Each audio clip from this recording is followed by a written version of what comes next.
and welcome back to the Beer Ladies podcast. Today, I am the host, Carolyn, and in this episode, we will be talking about Chicha Brewing.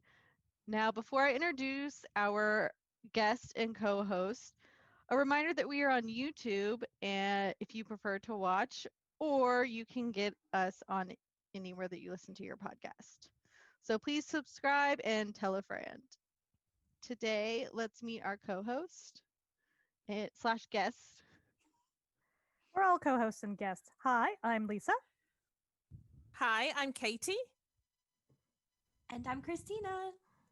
Back again. Can't get rid of us. What's everybody drinking today? Lisa, do you want to start?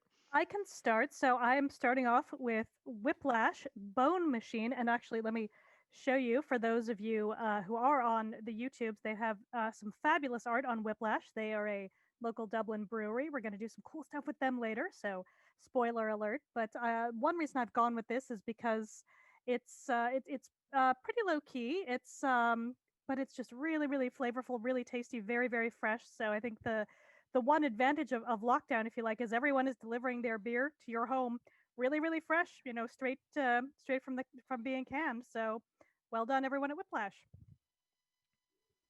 I am drinking a hazy IPA from White Hag.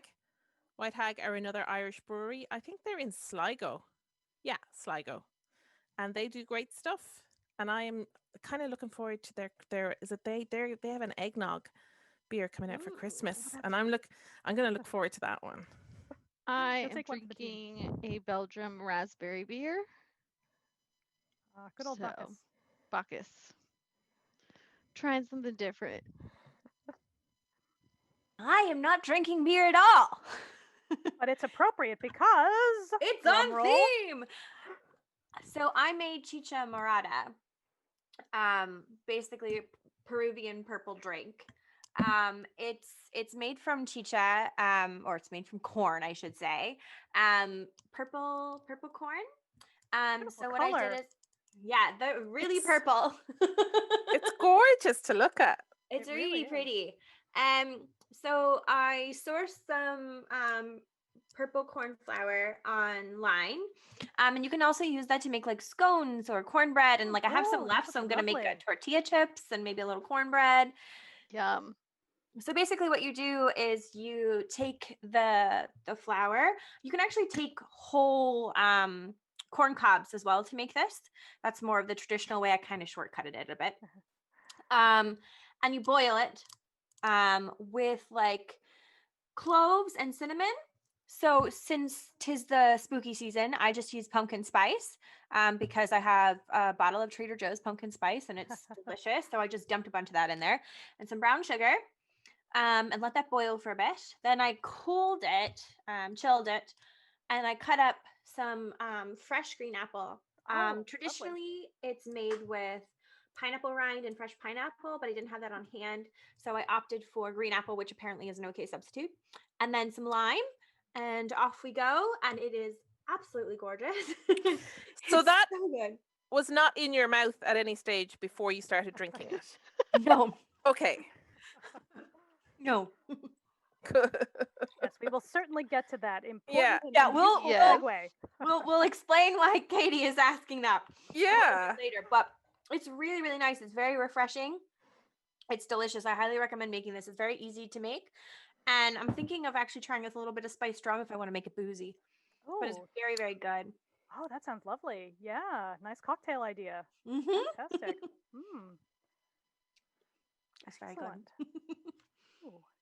I'm jealous. I wish I could try some right now. I'll make you some.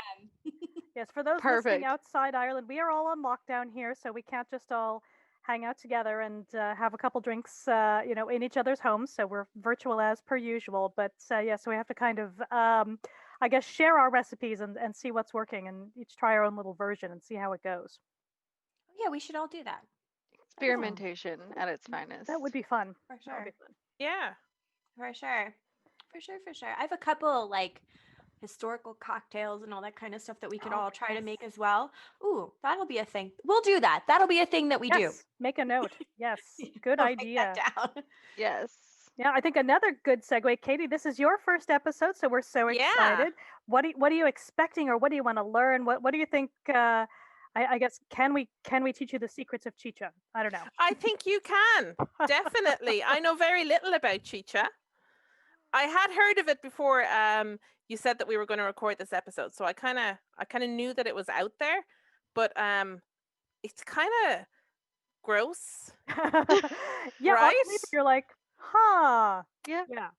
I know And nothing about it as well. and then when So Christina said, "Oh, I'm making a chicha drink," and I was like, "Oh, okay." So that's why I was asking you, was that Yeah. in your mouth? So no, you boiled that to replicate I don't know, whatever happens in the process.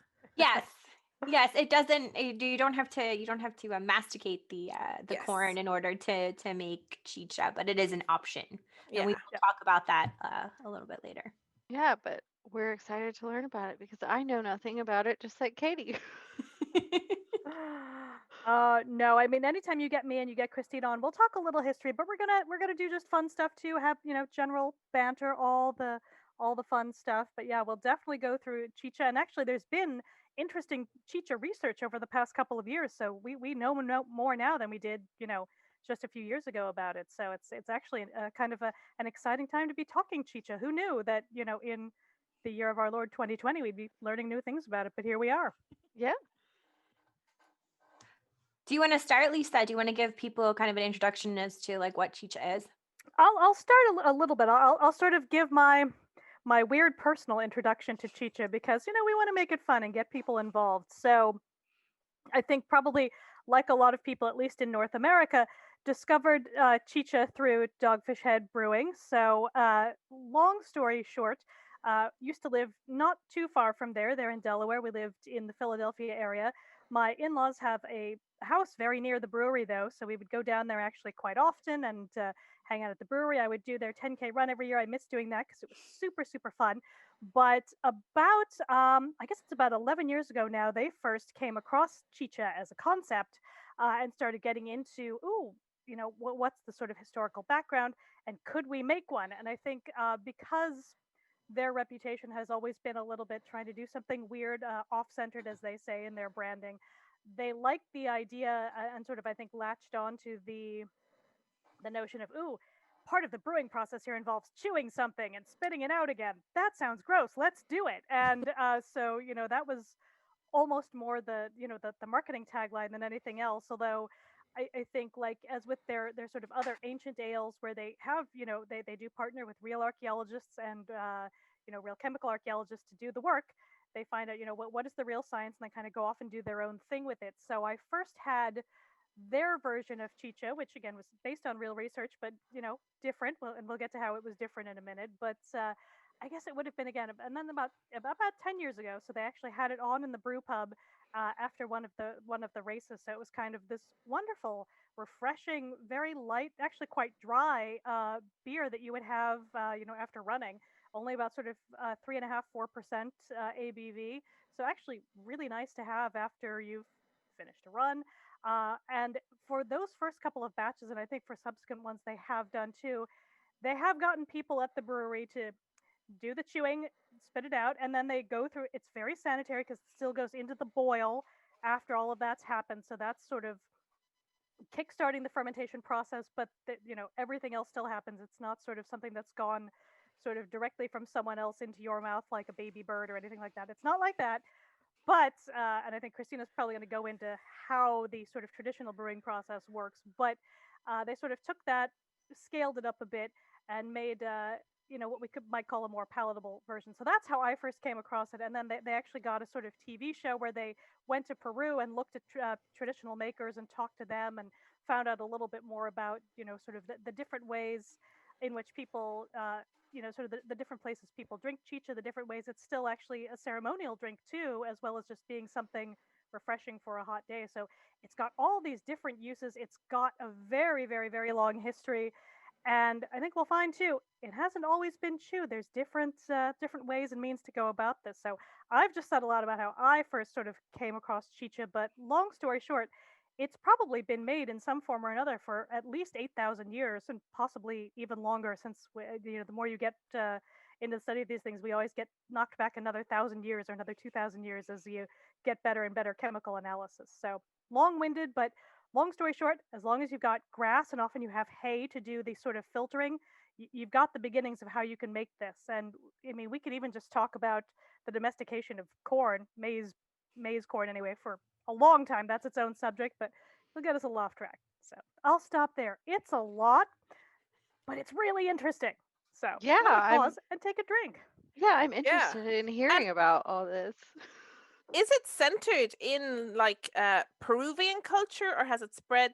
Had it spread to South America? Had it gone global, gone Sort of viral? Andean in general. So Peru, Okay. Bolivia, it very much associated still with Peru, and again sort of the more mountainous parts of Bolivia too, which is actually interesting in its own way too, because you had, again, going back to sort of the domestication of corn happens in Mexico in the highlands and then goes down to the lowlands, but then comes back up into these mountainous areas in Peru and Bolivia. So it's a whole interesting sort of what went where when, and we don't know all of that. We think we know bits and pieces of that, but it goes back further and further. It's fascinating stuff, and but it's still definitely something very much associated with these sort of mountain communities. But really, I think has a nationwide hold at this point in Peru, certainly. Absolutely. Or should I talk about how I ran into Go on, let's do it. Yeah. ran Yes. into Chicha? Everyone's personal Chicha story.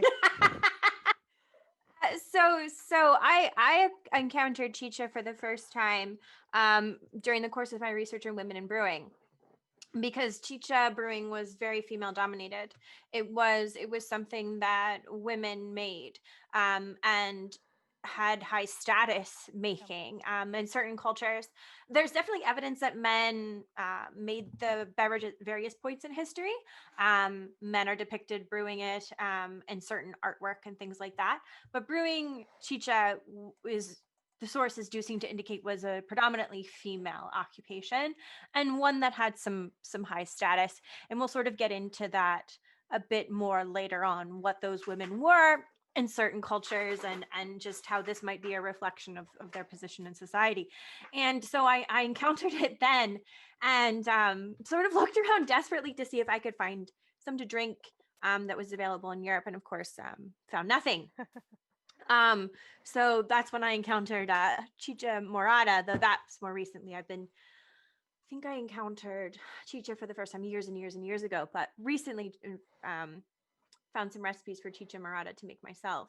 But yeah, so that's where I encountered Chicha, and just the fascinating long-standing history of women brewing in the Indian cultures, and sort of a way for it to challenge the idea that women were pushed out of brewing globally. I think sometimes when we're studying women who brew, we make the mistake of centering European women.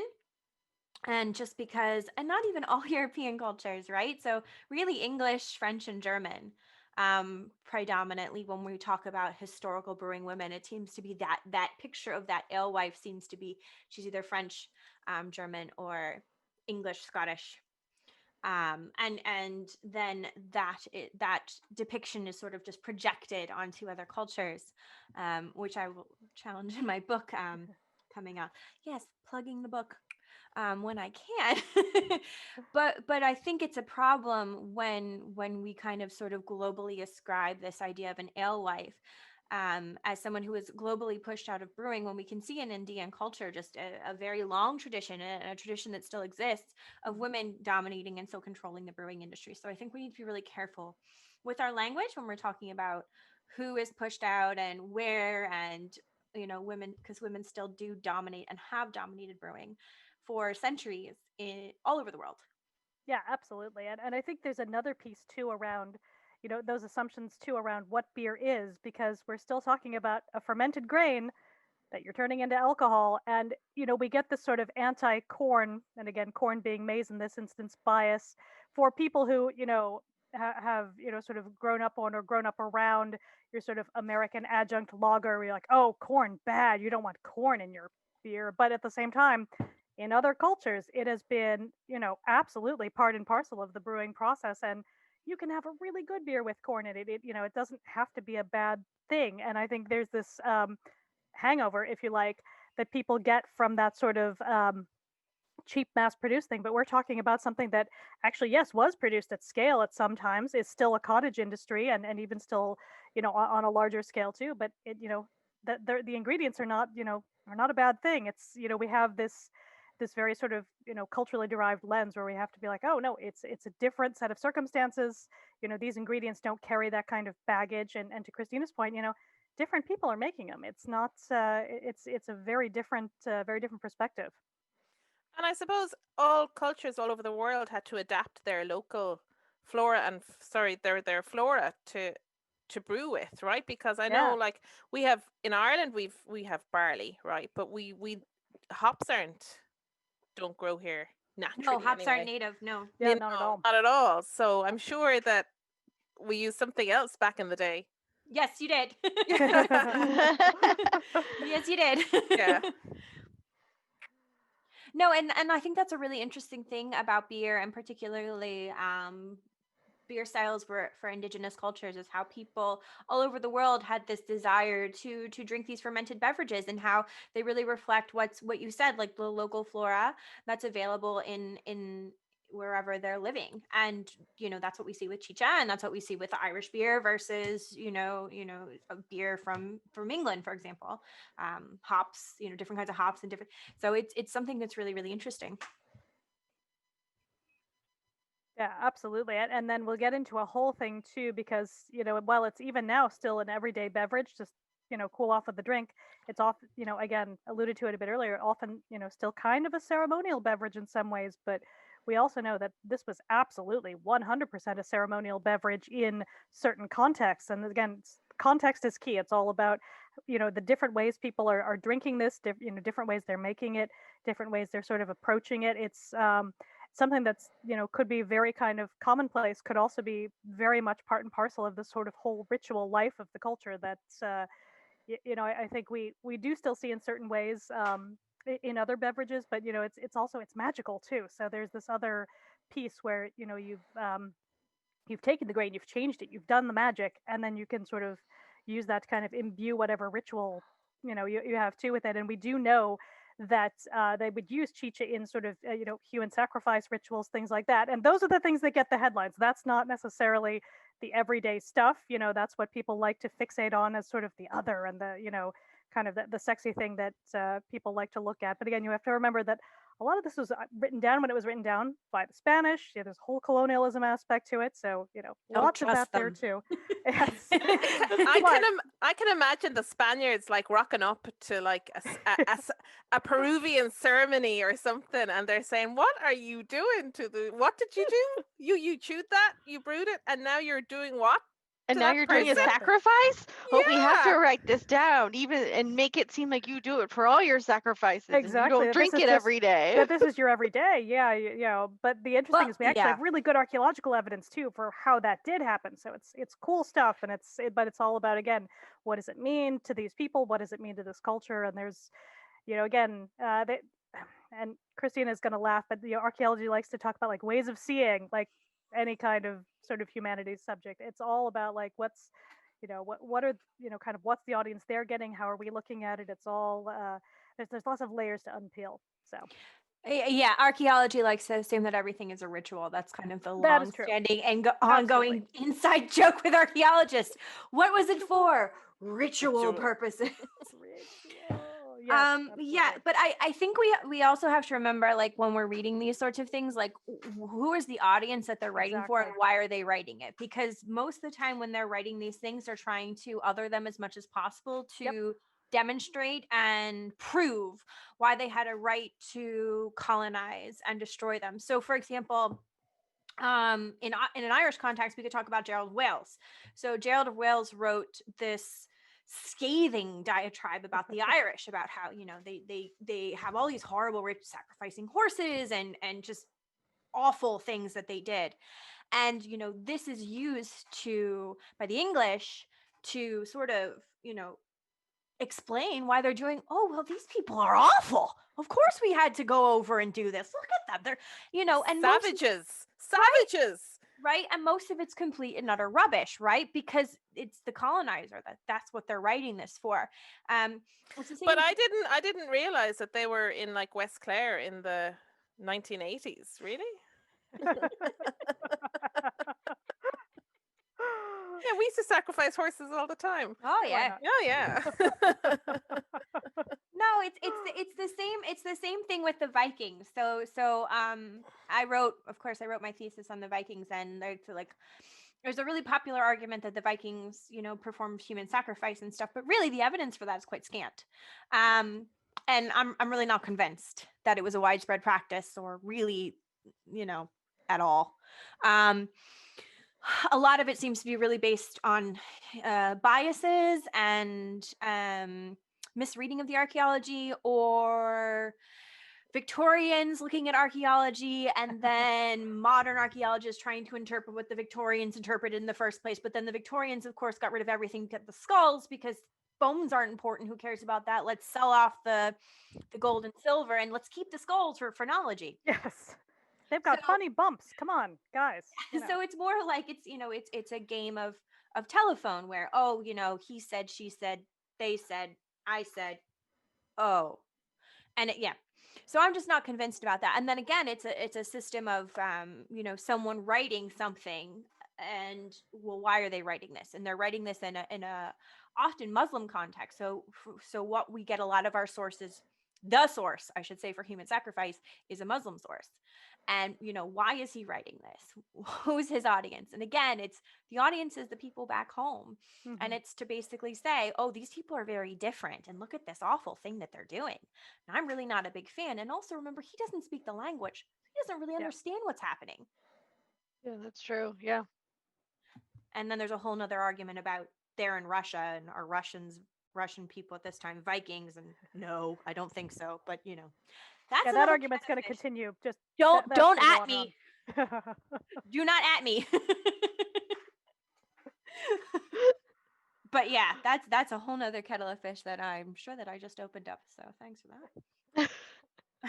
That's I why we have- have beer. I have really Yeah. interesting knobbles on my head.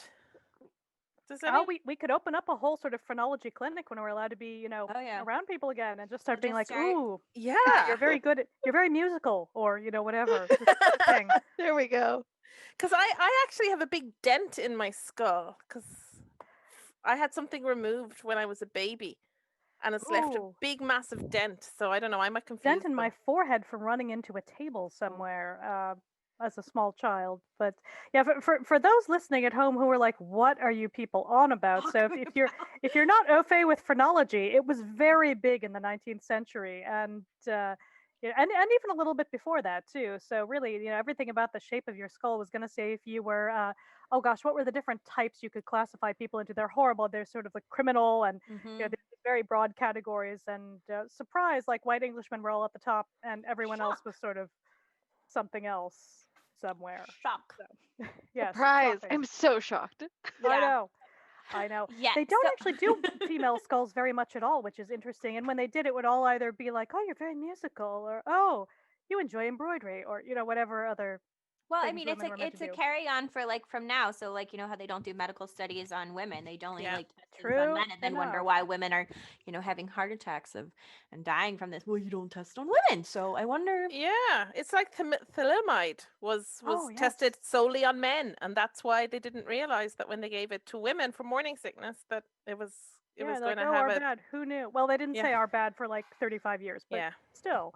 Yeah, no, absolutely. And it still goes on, especially in like sports medicine, where they're getting better at doing it with like medication and stuff, but sports medicine, they don't do at all. They only figured out only a few years ago that like teenage female athletes tear their ACLs at much higher rates because they land differently. It didn't ever occur to anyone to look to see if they jumped differently, Interesting. and they did. And so And it's all like these the poor whole girls get injured. female, the Yeah. whole female pelvis is completely different to the male Never pelvis. occurred And, to anyone to Yeah, look. because No. people who carry babies versus people who don't carry babies, of course, it's going to be different. but Well, we would be unstable in a clinical trial because Right. hormones and moods and how would you account for that? We're so emotional. Oh, don't even Yeah. get me in. Don't even get me into hysteria. Oh, I get so yes. angry about people that use that. Stop using hysteria. Yes, I used to work in medical archives that focused on the history of women in medicine. Oh, there's a whole. We could talk about that for a very long time. Oh, and especially the racist undertones. Oh, don't even Mm. God, the gynecological studies that were conducted. But The back father to of Chicha. gynecology is an asshole. He's a terrible fucking Yes, person. absolutely. No. Absolutely. Okay, but while I'm on a rant, I'm going to have a little bit about the Spanish. I think they're Please. absolute hypocrites because they're sitting here, they're passing judgment on the Inca people or the Wari people from, possibly conducting human sacrifices when they have the Inquisition. Like what is it that they Oh, yeah. that is? They're sacrificing heretics to appease their god. Like it's literally the same thing. So why what's Yeah. the I don't understand. Because Same they thing. probably don't think it's wrong for them to do it, Of course Well, they but they think exactly. it's wrong that other cultures or people that they Well- don't understand are doing it. Oh, absolutely. That's the thing. It's just that they're massive, massive, massive hypocrites. It's like your God is the wrong God and my God is the right Yeah. God. Oh, I mean, Dude. it's the age-old argument. My God is better than your We're God. still arguing Yeah. that today, guys. Yeah. We're always going to be arguing about this. That's never going away. True enough. True enough.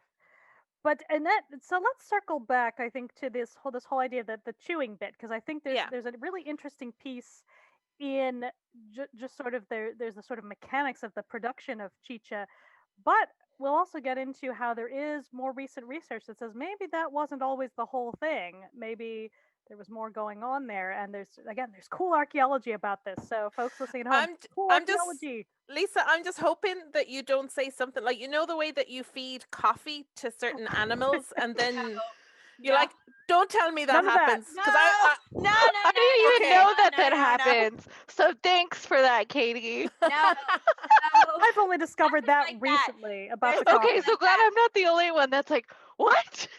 No, Yeah. it was a way for pre-modern cultures to release the enzymes in the grain. So in the corn. So they were chewing in order to release the enzymes, and there's of course technical names for that, but that's neither here nor there.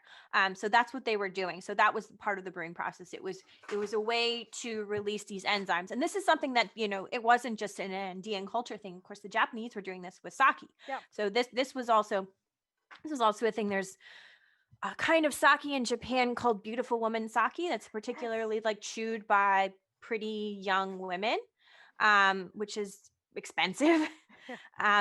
Still exists. So this was a way to release those enzymes in the process. Something they came up with, which was actually quite clever, very clever. Way to jumpstart sort of a brewing process. It's quite clever.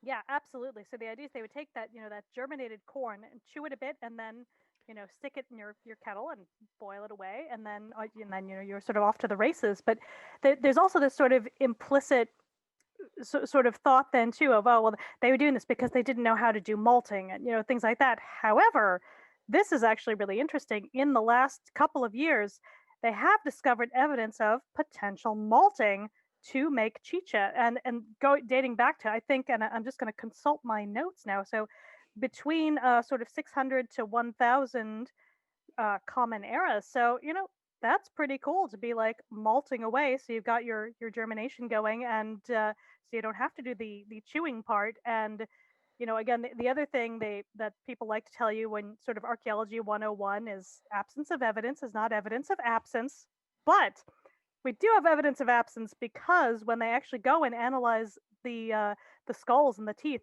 they're not finding evidence of people, the women specifically, chewing as they would have done. That's actually something you would see really, really easily in the skeleton. They're not seeing it, so they're like, oh, they figured out they didn't have to do it. Now, that's still clearly a part of sort of the traditional sort of home brewing process, but they were making this at scale, and they were making this at scale, in 900 CE. So it's they had to figure out how to do this again, whether that was for ritual or, again, even if it's not ritual, sometimes you just need to have a whole bunch of beer so that your culture can have a party and have a good time. It's not always some kind of like dire,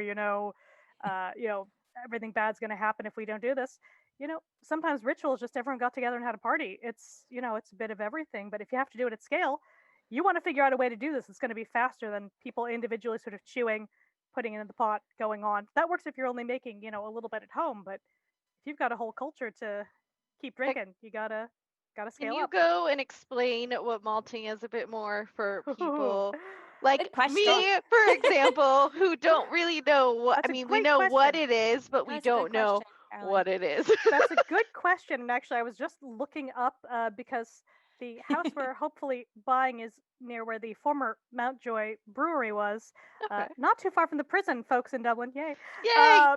But but they did have a whole malting house there and all kinds of stuff. So I was like, oh, I wonder if any of that's still there because some of the buildings do still exist. But when you're malting, you're basically starting that germination process. So you're getting the grain, you're sort of cracking it just enough that it can start waking up, if you like. It almost starts to sprout. You need to have it kind of, I can't remember, how humid do you need it? I don't know, Christina, help me out here. Slightly damp, just Yeah. Yeah. So your malting house is a weird environment. It's it's dark, damp-ish, but not too. It's not soaking wet. Like, it's not like a sauna, but it's not unlike in some ways. But yeah, you're basically trying to get it to that sort of first like 2 to 3 days of germination, and then you want to take it away and start roasting your malts and getting them to whatever color you want for different reasons within the brewing process. So we're used to having Guinness here. People like to talk about like your black patent malts, although actually they mostly use pale malt. But anyway, there's all kinds of stuff you can get into there in terms of how much you roast your malts. They probably weren't roasting your malts because, as far as we know, chicha tends to be a fairly light drink. But again, we don't 100% know, what it would have looked like historically. So there's potentially a lot of variation. They may have also done some roasting, or they may have just said, "No, it's good. Off we go." So yeah. Yeah, and just to touch on the sort of brewing at scale, from 600 to 1000 CE, the Wari Empire dominated sort of Peru. And we know that elite women were brewing there, but they made this massive brewery, huge brewery. And we know that women were brewing there because there's these tupu shaw pins that were found within the brewery, which led the researchers to conclude that women were, and particularly prominent women, were taking part at the brewery in a massive scale. And I just want to talk to you about how big this brewery is, just so you guys can get an idea. So I'm just going to look at my notes here.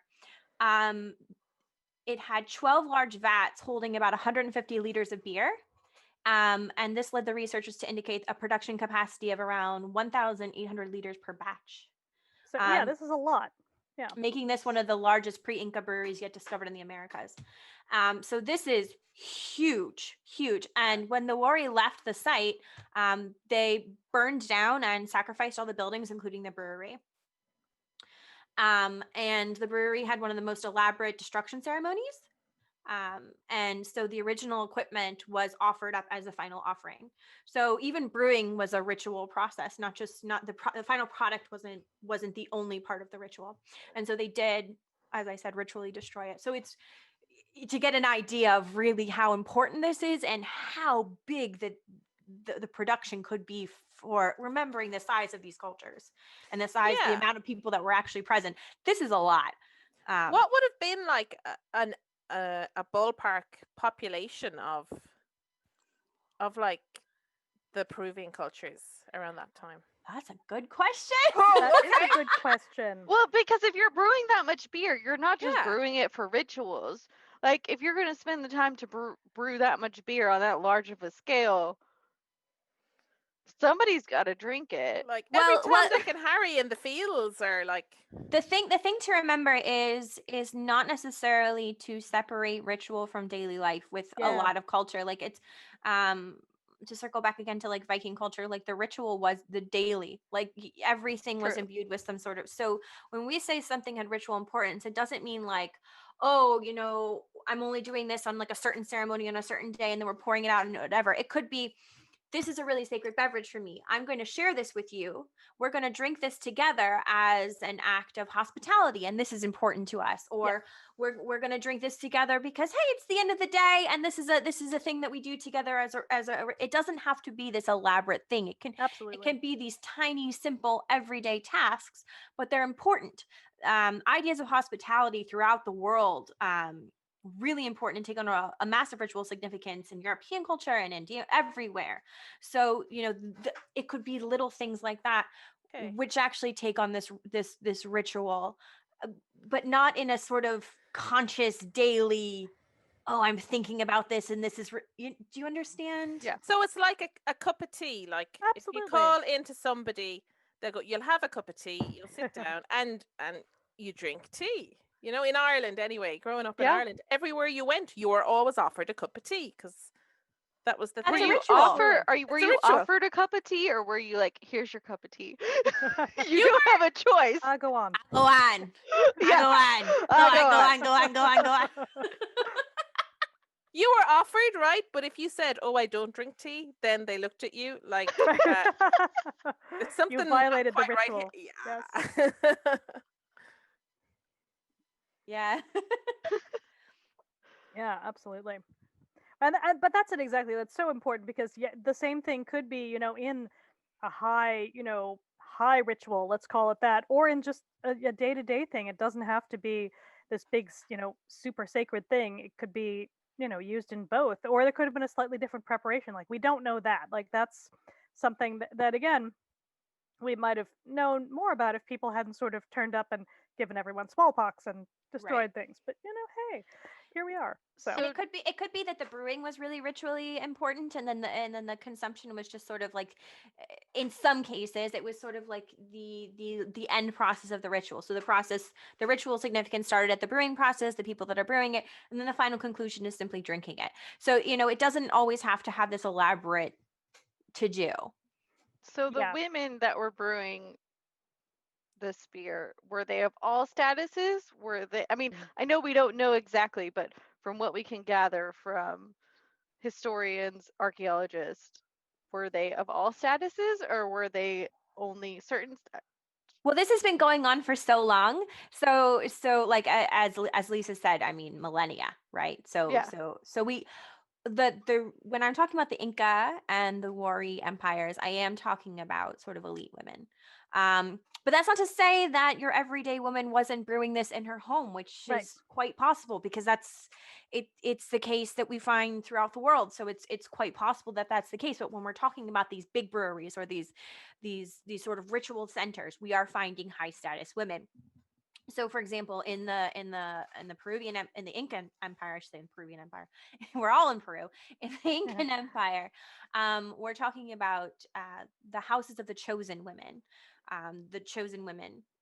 being the group that's brewing. And what would happen is representatives would go all over the Incan Empire and get these young girls, between 8 and 10, who were beautiful and smart, and they would take them into service as these chosen women. And these women would, these girls, very young girls, would learn how to weave and these sorts of things. And another thing that they would learn would be how to make chicha. And they would brew this beer that would be consumed and sacrificed at these feasts and ceremonies, these massive state-sponsored feasts and ceremonies. Now, the women themselves would go on to marry nobles or high-status men. The state would sort of arrange marriages, or going back to this idea of possible human sacrifice, that's a possibility. And then also some scholars have argued that some of them sort of ended in more of like as single women and just continued on sort of living in sort of enclaves. But Would they there had would there have been anything like along the geisha thing, where they would have sort of, so some of these women were second wives or concubines to the emperor, but again, the interpretation of this information is through a different lens, and so I'm kind of reticent to kind of agree with any of those things, because speaking from an Irish example, is we assumed in Ireland for so long that there was this idea of second wives and idea of an adultrac, which is literally the term for adulteress, and this idea that men had multiple wives. And then we're kind of hearing that, well, maybe not in reality, that wasn't so much the case. And this is a big argument now in Irish history. So I'm just really reticent to kind of use those, especially particularly when we're using like words like concubine and kind of having this idea. I'm really not comfortable making those comparisons when we're looking at it through a sort of Eurocentric lens. You're not quite understanding exactly the ritual importance or the importance of this person, and I'm not really happy with that language. Does that make sense? Am I Yeah, talking- Yeah, that and makes there's- complete sense. and there's even oh no, go ahead, Katie. Yeah. I was gonna say, I'm just like trying to put myself in the shoes of like a prepubescent girl Yeah. being plucked from her family, and I'm like, was it like a really good thing to happen to a Yes, family? it would have been an honor. It would have yeah. been an honor. It would have been a huge honor. It was a way to establish ties between the central state and their nobles and the high status families throughout the region. It was definitely something of status. And if we're looking at the language surrounding women who are choosing to be or who are chosen to be sacrificed, this is a happy thing for them. That it's not presented in a scary. It's a natural conclusion to what they're doing, and it's a great honor. So I think we need to be careful. Yeah. But definitely an honor. It was definitely viewed as an honor. But again, through this Eurocentric lens, we need to be kind of cognizant of language. Yeah, I think that's really important, and I think there's another piece too around sort of how even now some of the people who are kind of the best chicha makers, it's sort of this occult knowledge, which I'm putting occult in the sense of there's something that they're not going to tell you about how they're making it. There's something about the people who are really good at it. It's like with anything that no one's going to share the best part of their secret recipe for whatever. There's still some element of this that people keep hidden, and again, it's that idea of kind of the ritual is not necessarily this big ritual, but there's a piece that you just don't share with other people, and we don't know how far back that goes. I mean, I think it's easy, and people like to sort of be like, oh, there's this long tradition of sort of folk memory of doing X or Y. There may well be, we don't know, but there may not be too. Like it may just be a couple generations of, oh well, my grandmother did it this way. But it is interesting that it is still passed down from sort of grandmother to daughter, sort of grandmother, mother, daughter, and there's still bits that they don't tell other people necessarily, even when people are going and trying to learn how. They'll tell them certain things, but they're not going to tell them everything. And again, that's just a sort of again, you're not going to give away your your best secret. The Coca-Cola is not going to tell you what their recipe is. That's why there's no patent. So it's the same idea. It's just in a sort of less I'm not going to say less capitalist lens, because it's it's still you're keeping something because it's valuable to you, but there's an element there too of it's secret because it's important, and there's something about that that's really kind of key to how it's made. And again, it's nice to think that this is a sort of continuum, and it may Yeah. not be, but it may not be too. So And that reminds me of that amazing movie, amazing classical movie, Beer Fest, yes, where they have their family recipe yes, for the beer. I still haven't seen it. It's know. it's so oh my cheesy, gosh, but it's so entertaining, especially Yeah. if you like beer. Those are my absolutely. favorite. Cheesy Yeah. but entertaining. Yeah. Especially now when we're when you're on lockdown, you don't want to think too much. Like Mhm. And sorry, podcast listeners, we're making you think a little bit, but it's fun. You can have a beer. It's all good. So can you buy chicha or some form of it today? I know you said Dogfish had. So are they Occasionally, still figure it out doing every it? couple years, Or but only like, whole batches, because they do go all in on the chewing. okay. But like, let's say like you're in like Texas, California, Arizona, like one of the border town or one of the border states, That's a great question. as we call them. Like, can you find it probably more easily there than you can somewhere else? I don't. I'm just. You And I know definitely you still might can not in know the Bolivia and answer. Peru. I mean, it's definitely still made in throughout Peru and Right. Bolivia, and you can absolutely. I mean, if you're there, you can absolutely get it. So I would imagine any place with a large diaspora Yeah, population, you could probably have access to it, or people in the community who make it. Yeah. I I don't would know. wonder if they have they got commercial chicha breweries at the moment. I do remember coming across a Peruvian sort of brewery that claimed to be making chicha, but then when you came to try to get it, I could never get a bottle. So Yeah, like like, would you most likely find it in like a Hispanic market, or like, I I'm mean, I'm googling this. Yeah, it's a really good question. I've never seen it, like you said, even like in California or that kind of thing. I've never But seen it in Texas, so that's why I'm yeah, asking, because like I've never seen it in Texas, but then again, I don't shop at the Hispanic markets but as much that's where as all the good salsa verde I is. know, as much as I should. That's what I was about to say. Like that's where all the good stuff is, and the cheap meat, Oh, like the good cheap meat. we had to make our own chilaquiles yesterday because I was Ooh. craving chilaquiles for reasons. Yeah, Actually pretty good. So super value tortilla chips, folks. Actually really good for chilaquiles. So there Own you go. brand. own brand, yeah, cheapest ones you can get. It was gorgeous. It So Yeah. seems just to jump back in, it just seems like it's still mostly home brewers and Okay. as an unlicensed way to supplement their income. I'm looking at this article from Brew Together, and they were in Peru in 2019, and they couldn't find a single commercial chicha brewer. and yet it was probably pretty Okay. omnipresent. Yeah, and it was everywhere with sort of home brewers. So it does Yeah. seem to be sort of a thing that is still So it's very local, Yeah. local thing. yeah. I guess is It's the way almost to an put it. analog to like kvass, which now is made all over the place. Though you can find commercial examples everywhere, but for a long time that was the same kind of thing that, you would go to Poland and Russia, and people would sell you, something, in like a 2-liter plastic bottle. And oh, Katie's raising her hand, folks, not paying attention. What's kvass? All right. We'll Sorry. have to Good do a whole question. episode. Good question. But yes, we'll actually have to do an episode on kvass. Is it like poachine in Ireland where much lower alcohol? Yeah. Typically. No, it's still it's a beer. yeah, it's still more beer. You're not gonna go blind or. Although I keep being told someone's going to bring us a bottle of poutine, or sorry, bottle is probably the wrong word. A plastic, 2-liter jug. It's going to appear at our house at some point because I presume that's the traditional delivery yeah, method. it would have Yes. been a plastic like 2K bottle, sorry, TK red lemonade or Ah, something very like good. that, you know. Just hide it in something else. Oh, it's lemonade. It's fine.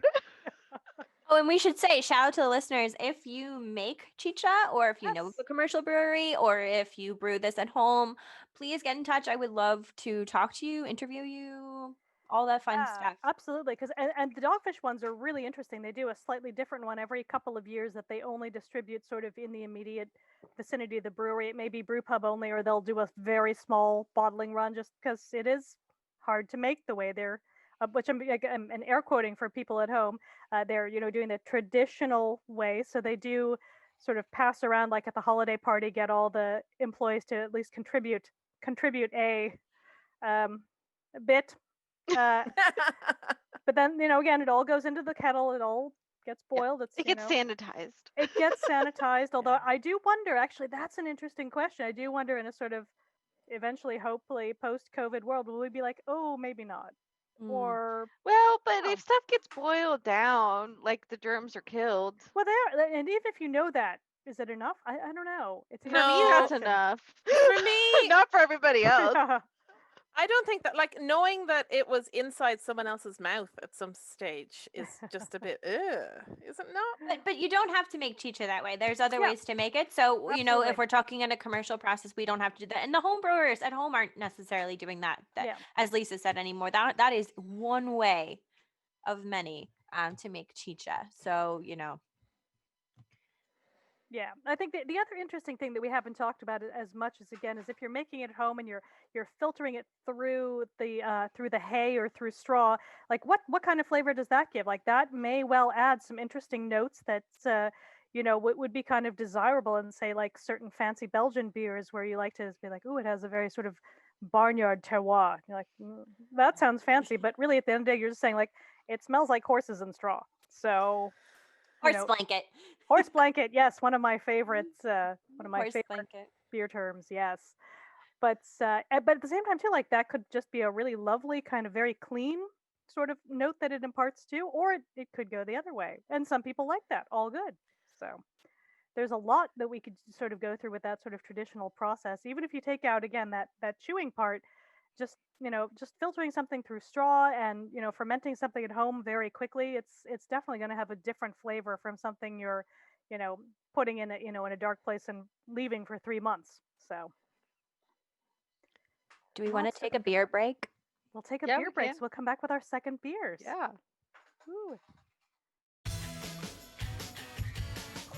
Hey, this is Joanne, and you're listening to the Beer Ladies Podcast.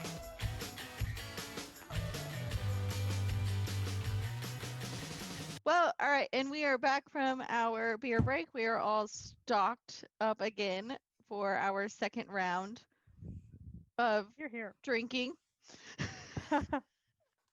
I am drinking a Siege Pale Ale from Western Herd, and I've chosen this. I haven't really drank that much of them, but I am from Clare. Aw. And while I have been in my travels around the world, they sprung up in. So I've decided to try them and support local. There you That's go. wonderful. And I've got, I'm sorry for the glare for people who are looking, but for those at home, I have Hope Underdog. That is their hoppy lager. And chat more about this in a little bit, but I'm very excited because they have a hoppy red ale coming out for the holidays. So Sounds seasonal beer coming up. So we'll chat more about that in a little bit. And I am drinking another Belgian beer, Goes to Hollywood. It's brewed with oranges. So, yeah, I feel like I've had this one before, but maybe I haven't. So, And I'm still on the Chicha Morada because this is delicious. And it's a school night. So, Ooh. we're taking it easy. Yeah. I work early tomorrow. And I suppose the color in that, as for people who are listening, the color in your glass is beautiful. amazing. It's purpley. It's so pretty. Yeah. it's like a Really good is. deep purple. Yeah. It really is. Yeah. For people who love, like, I love the blue corn chips, the blue corn tortilla chips. It's a much more purple than a blue. It's Yeah. beautiful color. I should probably explain what it kind of tastes like. Yeah. I haven't done that. So the corn gives it like this, and the sugar. I use brown sugar to give it a more depth of flavor, Ooh, but it's yeah. got this sort of like sweet, but again, like the chicha beer, very like light, very refreshing. And then there's the lime and the apples, which sort of push up those bright, crisp flavors. And then, of course, it's made with like cinnamon or nutmeg. And as I said, I used Trader Joe's pumpkin spice mix, which has like lemon peel and things in it, which also just elevate those sort of bright flavors. So this is an amazingly clean, refreshing, delicious, complex drink that I would think would be perfect on, say, as we're in fall, a sunny fall day outside with crisp leaves around. This just sounds also nice, warm summer day. This is very, very good. Very big fan. Perfect if you've been for a walk within your 5K. So, Yes. Yes. yes. For those also following along at home, Christina had a great idea. We are all tweeting and Instagramming things within our 5K. So hashtag 5K history of interesting things around Dublin within our allotted 5K that we can look at. So other people, please contribute. It's good times, even if you're not locked down. What's within 5K of your house that's just interesting and cool? Like, let us know. Yeah, I haven't posted my picture for today yet, but it's the original source of the Lucan Spa that was used by the Lucan Spa Hotel. Very Oh, cool. fascinating. And I have walked past it so many times, and until one of my kids did a history project on it, I was like, "Oh my God, that's it there, right on my That's walk." cool. Yeah, That's really cool.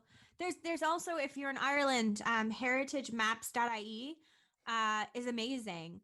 I've been using that to find local history, and it is just wonderful. So many things that I walk past every day I didn't realize were as old as they are, 200 years old. There's a bridge like right up the street from me that's, built in like 1854. I had no idea. Really, really interesting stuff. And it pulls up all the details for what it is too, and it tells you when it's built and who built it.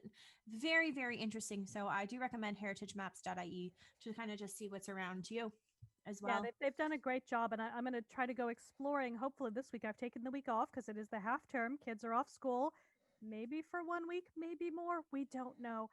But there's a holy well somewhere near me, so I'm going to go see if I can find it. Now it's in the middle of a kind of 1990s housing estate type thing, but it's meant to still be there and it's meant to be accessible. So I'm going to See if I can go find the Interesting. holy well. So that should be good times. That's cool. That's very cool.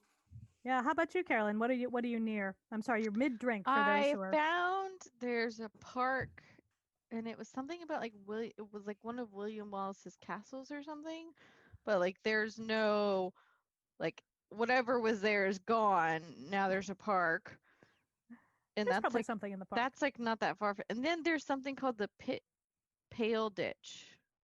Ah, I okay. haven't Oh, you were been. talking about that. Yeah. It's about a 20-minute walk. That's good. So Do take a picture of that. I'm interested in that. I like looked it up to see what it was, but I forgot what it said. I like a good ditch. It sounds boring, but for like us weird history and archaeology nerds, ditches are a big thing. Yeah, We like ditches. It's I'll true. have to send y'all because there's like a plaque on it and it says what it is. I just like Google or mapped it or whatever. Yeah. So yeah, there's a couple things. I thought the William Wallace thing was kind of cool, but it's kind of sad that there's like a park now and there's like no evidence really that it was like, not that there's no evidence, but like there's not like a plaque or anything that says, oh, this is XYZ. You can just walk there and Yeah, yay, again, here's a park. yeah, folks, check out the hashtag. But Christina, I really appreciated the one you did the other day of at the pub because yes, I've been to the pub in Oh, question. Brazen Head. Yes, Brazen Head, which is a fun place. You know, tourist, if you're here, you get taken as a sort of very touristy thing. But yes, they put this. Let's just say it. They put this very apocryphal date outside, which is all fine. You know, I get it, but I do like that. You know, it doesn't mean things didn't happen there before. Just a little bit different from. Story. Yeah, I mean, like a lot of places like to claim prominence a lot earlier than really what is actually there, or they have this idea. Well, there was something here then, so we're just gonna say it was this thing. Yeah. When there's no proof of that, but you know what? We're just gonna do that because reasons. Exactly. And there's a very nice lamp store next door, so it's something for everyone. There you go. But it is a fun place to go. They actually do have really good music of of an evening. Although I will say it is a bit of a confusing bar if you're there after going on a pub crawl, but you can't do at the moment. But it's got lots of like little snugs in different rooms. You can get lost if you're not paying attention, even though it's not a big place. But again, I think that's what's interesting about finding out what is in your 5K. There's all these little sort of oddball things you don't realize are there, and that's fantastic. So it's great just to see what's all around you, even if, Carolyn, like you're saying, maybe there's nothing cool to see above ground, but at least if there's a plaque, you can start to look it up and Yeah. figure out what was there. No, Or I like- had no idea Bram Stoker's house was like right up the street from me, which I was Yeah. blown away. And apparently they stored like 20,000 pound of Russian crown jewels in there as a loan guarantee for something with the Irish Interesting. Revolution. Well, he would have worked as a public servant, and so did his It was dad. it was at Dublin wasn't Bram Castle. It was- Stoker. It was later. Oh, Ah, okay. It was during the Irish Rebellion. So it was. So is his house a rising. museum or is it No. just I think it's still a private residence. No, it's yeah. a private residence. Interesting. Actually, our friend Becky almost rented it when she was here before. Oh. She was just telling me about that. She Oh. wanted to rent it, but it was just too far from their work. But I was like, how could you not live in Bram Stoker's house? For those who aren't probably familiar with Bram Stoker, he is the gentleman who wrote Dracula. So all of those lovely vampire movies and things that you like, you can thank Bram Stoker for that. But yeah, I didn't realize it was so close. But yes, no, Katie, as you were saying, yeah, they were quite involved in public service. But no, this was after the Stokers. Yeah, and in fact, there's a really good new Stuff You Missed in History Class podcast on Bram Stoker, and they don't get into the ways he's sort of, I would say, problematic from like an Irish history perspective, because he was very like, yay, Britain is awesome and the best thing ever, and everyone should want to be ruled by the British Empire because it's great, it's the best thing ever. We'll gloss over a little bit of that, and again, there's he had his own reasons for that particular viewpoint, and some of like stuff in The Lair of the White Worm. If you've read The Lair of the White Worm, you're like, oh, that's a little problematic in terms of how we're sort of seeing people from other cultures. But what's interesting about, I think, about Bram Stoker and about Dracula specifically is like after he died, because he died relatively young, I think only in his 40s or early 50s, but his wife was such an advocate for like his legacy. She kept the copyright for everything. She was like, we are doing this the right way. We're all getting paid. And boom, she got it done. So she was the Women one who- getting shit done. She got Yeah. shit done. That was the thing. As like, always. it was not it was not his most famous publication when he died by any means. Like Dracula was like, oh, that thing he wrote was fine. But then, when Hollywood came a calling, she was like, okay, but we're getting the money. Give and me the money. boom. So she had the vision to keep that going. And actually, a fascinating thing to do if you're when we're not locked down, Marsh's library here in Dublin has all the books that Bram Stoker did check out while he was doing research for years and years and years before he wrote Dracula. And some of them are a little more, tangential, but some of them are like, oh, that actually makes a lot of sense. And he did a lot of interesting work. And Marsh's library is just super cool anyway. So plug for Is anyone that who's the in one Dublin. that the books are locked in Yes, to? they're locked in Yeah, my pages. friend, Yeah. she studies 18th century, whatever. She told me she was Fantastic. walking around one day and she told me that I needed to go there. It's And a I was like, beautiful well, place. it's not open right now. And she's like, yeah, but like I it's kind know. of cool.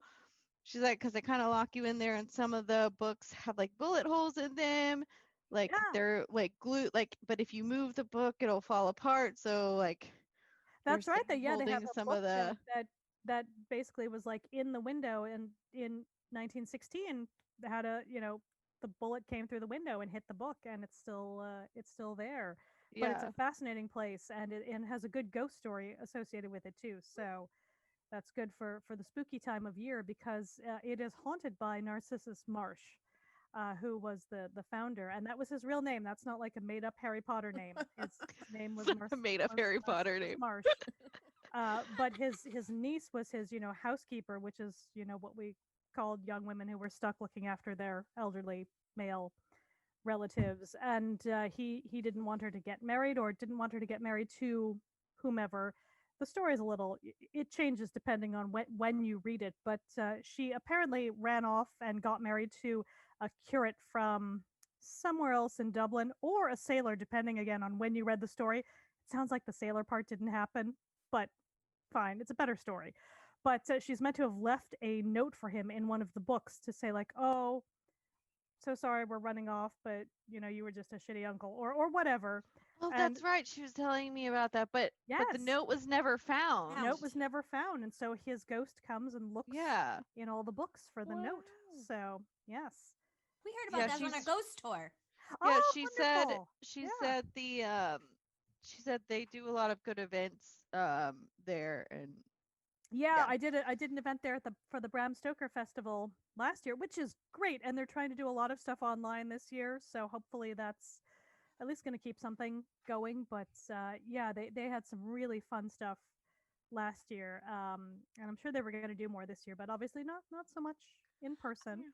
I'm walking into town on Friday because they're doing the what is it? It's the comedy spooky ghost like audio Oh. thing. Are you doing the one where they're projecting stuff on the buildings? I'm not gonna stay that late at night. I'm gonna Yeah. do it during the day for safety reasons Yeah, fair enough. because I'm gonna be doing it by myself. So Right. and I'm gonna walk into town and back because you're not supposed to take public transportation. Right. Yeah. So I'm just gonna walk in town and back. So I'm just gonna do it because good thing about my job is I'm done at like 1 o'clock now. But Yeah. have to get up at a ridiculous o'clock in the morning. So yeah, I'm just gonna walk into town after work and do that.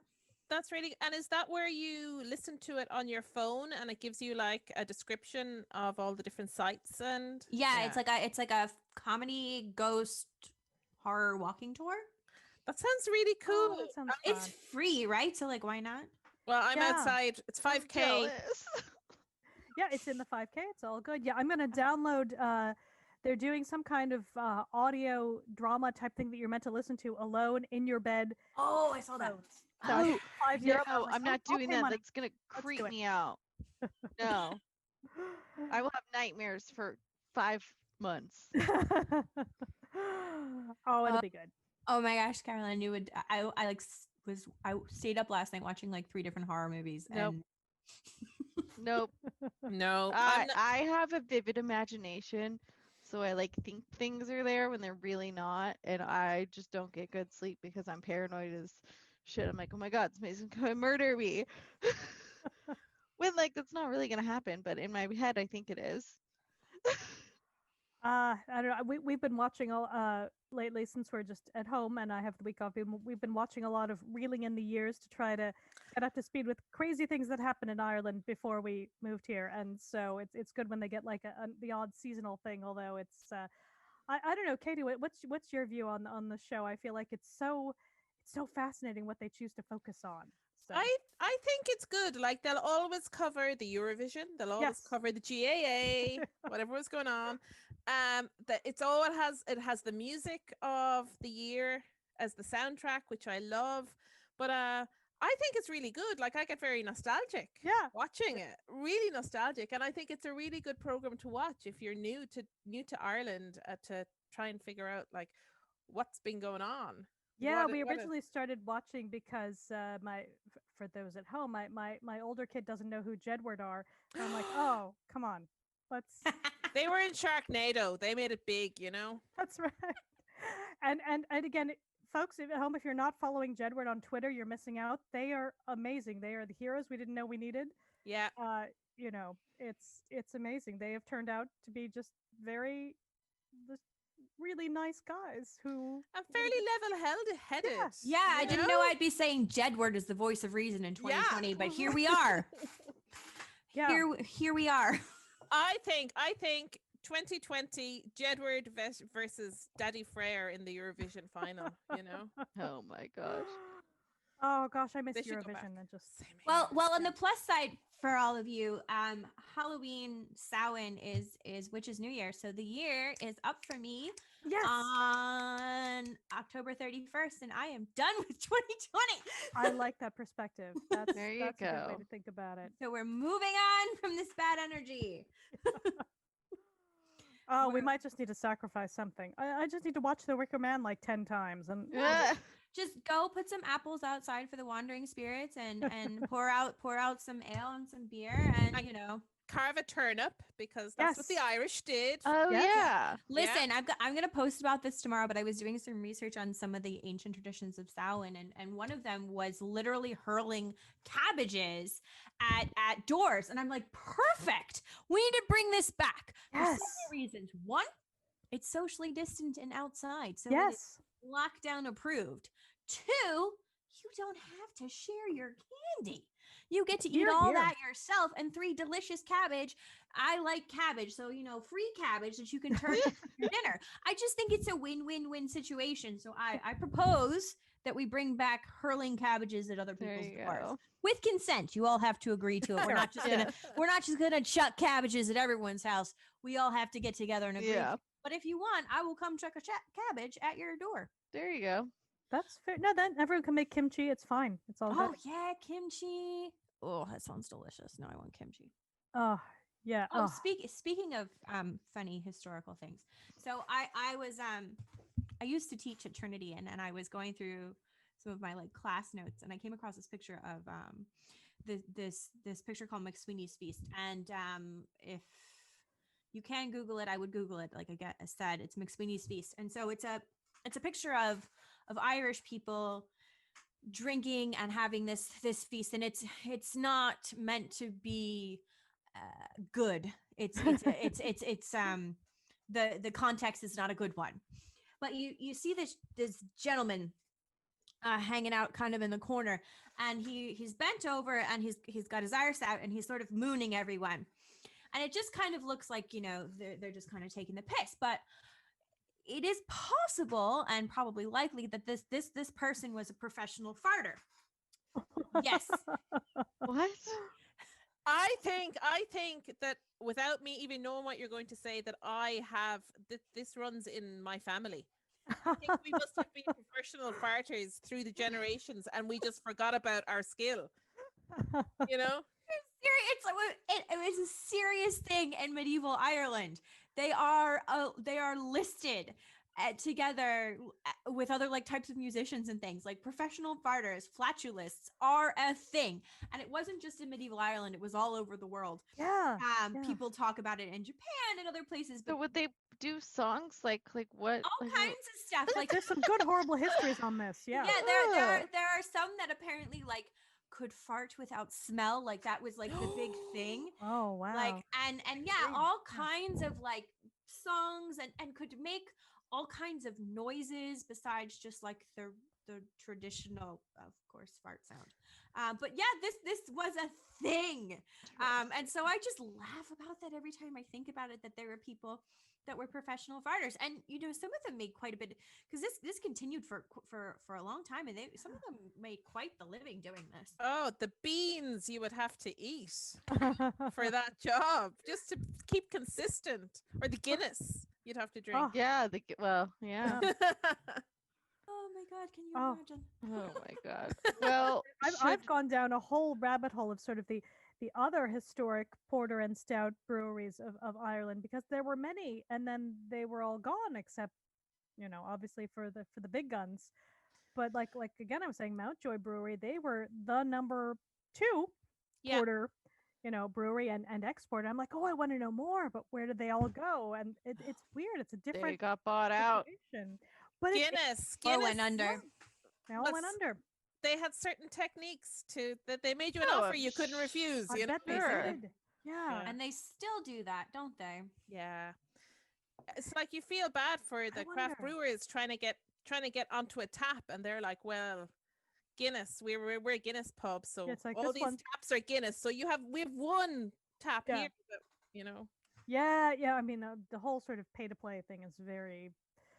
It's still going on. Yeah, like you say, somewhere, but it's so interesting to me. But yeah, I was like, oh, it's fascinating. There was this whole other brewery doing basically the same thing, Yeah. but you know, on a smaller scale. And I was looking at where they were exporting to, and they were exporting to like Greece and Cyprus, and I was like, ooh, I wonder like why the Mediterranean market specifically. And I saw something that said, oh, our stout is specially brewed to handle the temperatures and the journey. I was like, is it really? Like, because you know, that's always the old story about IPA, which is also nonsense, and we'll talk about Yes, that some other utter time. But it nonsense. was fascinating to me that was still kind of the talking point into like, you know, the mid 20th century. We were like, really? We have refrigeration, guys? Like, what's going Yeah. on here? Yeah. And when did that Mountjoy brewery finish? It was in the 1940s, was it? 50s, I think, early 50s, 50s, or mid okay. 50s. Yeah. And then, but there's still some buildings there, and that are vacant, that I think are just part of that sort of industrial estate sitting there. And I was like, oh, that would be really interesting if you could turn that into sort of, you know, like you think if you go to like Kilkenny Castle and you have all those cool sort of artisanal businesses where you have jewelry makers and things like that would be fascinating as a, you know, place to get people to visit. You know, use these vacant buildings to turn it into, you know, Yeah. some kind of cool business. But you know, get everyone's Etsy shop there, you know, in real life. But maybe someday. Yeah. Yeah, it's a whole thing. But anyway, I had another talking point because I have too many ideas. So Yes. what More about other- Chicha Brewing. actually less about Chicha. What Oh. other seasonal beers are we excited about coming out in the near future? Because again, I'm drinking a Hope here, and they have a red IPA coming out for their I think it's their Christmas beer. I've not seen it around yet, but I got excited about that. So I don't know if anyone else has other seasonal things they're looking forward to. Yeah. Shiner Bock has a good Oh, Christmas cheer beer. Oh gosh, and I've not had that in years. That only Yeah. comes around Christmas time. And St. Arnold's Brewery, they're actually the oldest brewery, I think, in Texas. I know they are in Houston. They also have a good Christmas Oh, beer. I I could go for a cannot good wait Shiner Bock. for White Hag's Mexican hot chocolates. Oh yeah, that one sounds Ooh. good. I like a good spicy Mexican hot chocolate, so I am very much looking forward to this, and I have very high hopes. So don't screw it up. No pressure. No pressure. No pressure. Yeah, Katie, you were saying the eggnog from them, right? So Yeah, they Oh, have an that's right. eggnog one coming out as well. So I'm really looking forward to trying that one. Oh, that's interesting. I'm not a Oh. big eggnog fan. Would try, but the Mexican hot chocolate, I'm like, ooh. Mm. But Right? would still try the eggnog just as a, you know, for Oh, yeah. science. You give it a go, right? Right. Definitely. Give it a lash. Yeah, the Exactly. weirder, the more likely I am to try it, just for reasons. But yeah, they both sound like things I will buy and drink. Yeah, I'm curious. I've bought, and by the time people are listening to this, I will have probably consumed most of. But the lads at Crack Beer Community are doing a dark ales box that's coming out this week, and sort of just before Halloween, they're gonna taste them and see. So hopefully, there's a box of dark beer coming to my house in the next couple of days. So I mean, frankly, I was like, oh, interesting, fine, fine. But then I saw like black IPA, and I was like, Wow. oh, I love a good black IPA. So I was like, I don't care who makes it. I don't care. Just the whole box is coming to my house. All So The whole to me. yeah, I was like, I will certainly drink the rest, no problem. But that was like, yes. You have to tell me about it. I'm very jealous. I love a good black IPA. It's sold but- out quickly, this box. So some of us definitely try it and give all y'all feedback. But the real thing is, there's a different seasonal beer from Pennsylvania I miss. So I don't know, Christina, you may have relatives who can get this, but Trogs, who make gorgeous beer. Yeah, they have it around my mom's house. They Oh, have had see, quite so a few. they used to make in bottles every year this just beautiful hoppy porter. Now it's a brew pub only beer that they make around Halloween, but it is just the most beautiful thing. And now you can only get it, when you go to the brew pub. And I'm like, are people doing that now? Is that a thing you can do? Because like here where we're in lockdown, I'm like, I'm not going anywhere. But Yeah, my for people who don't know, my mom and my dad live in Pennsylvania. Actually, my aunt and my uncle live in Pennsylvania as well. And while the state is not officially on lockdown, my family is. Yeah. My mom's a breast cancer survivor, and she just had a pacemaker put in. My dad, well, and they're both in their 70s, and then my aunt, she's high risk, and her husband's also high risk. Yeah. So I don't let them out of the house. No, I of mean, course. I'm in Ireland, but I don't let them out of the house. I would yell at them. So they're going nowhere. yeah. But if they can get someone to pick up a Trogs Dead Reckoning for them, oh, gorgeous beer. And it's only at Halloween. Halloween and sort of, early pre-Thanksgiving, but it's a gorgeous beer. One seasonal beer that I always like is the Brooklyn Old Fashioned. Oh. Brooklyn Brewery. It just is like Christmas pudding in a beer, I think. Yeah. It's delicious. Sounds good. That is good. Gosh, I've not had it in years, but you're right. It's a Yeah. gorgeous beer. Need a spoon. You know, Oh, for your Apples. apples. oh, I bet they're good though now, right? Like they're all just kind of. Oh, they're delicious. I'm definitely getting a spoon. Oh gosh, yeah. For those who are just listening, like Christina's apples in her beautiful drink have just absorbed that sort of purple color, and they actually look good. good.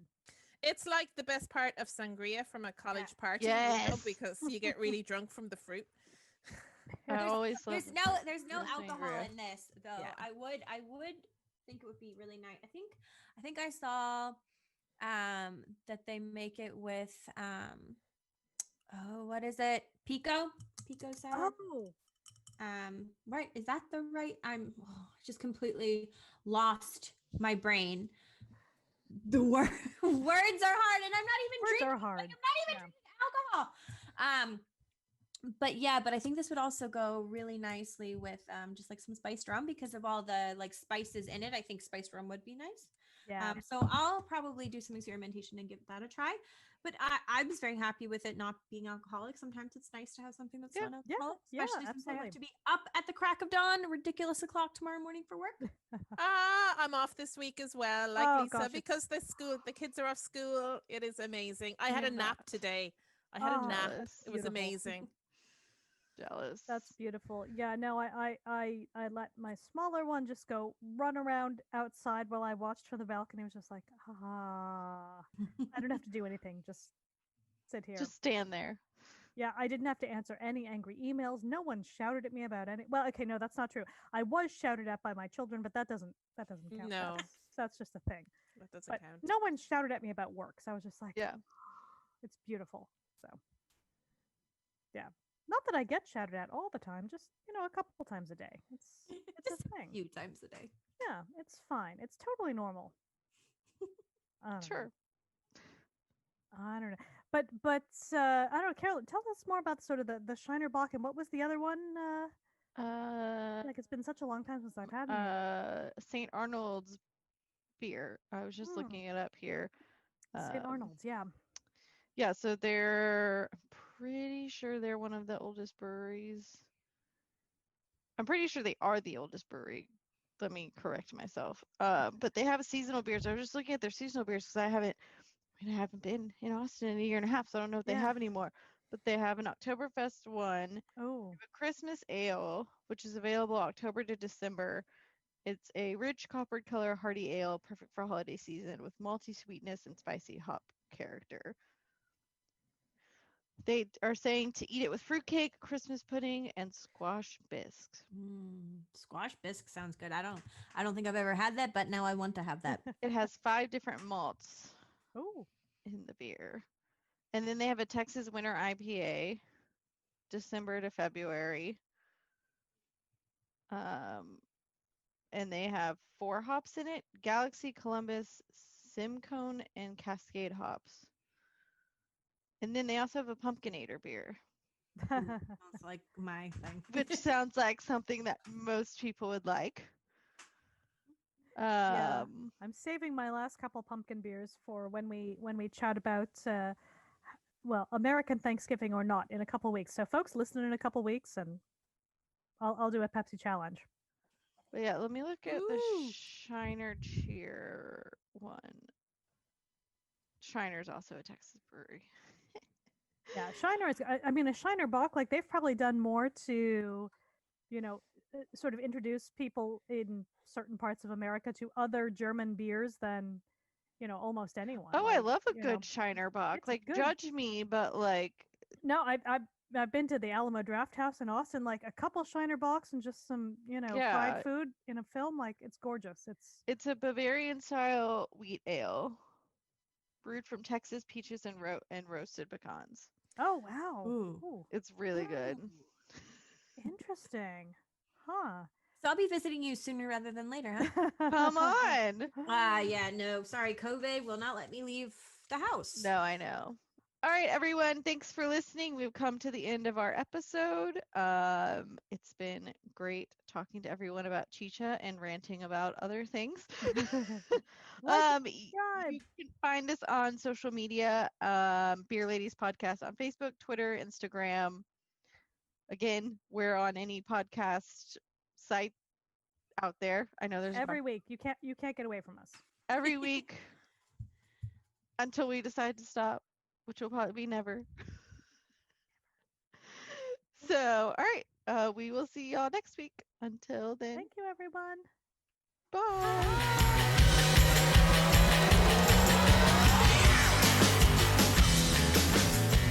Delicious. It's a drink and a snack.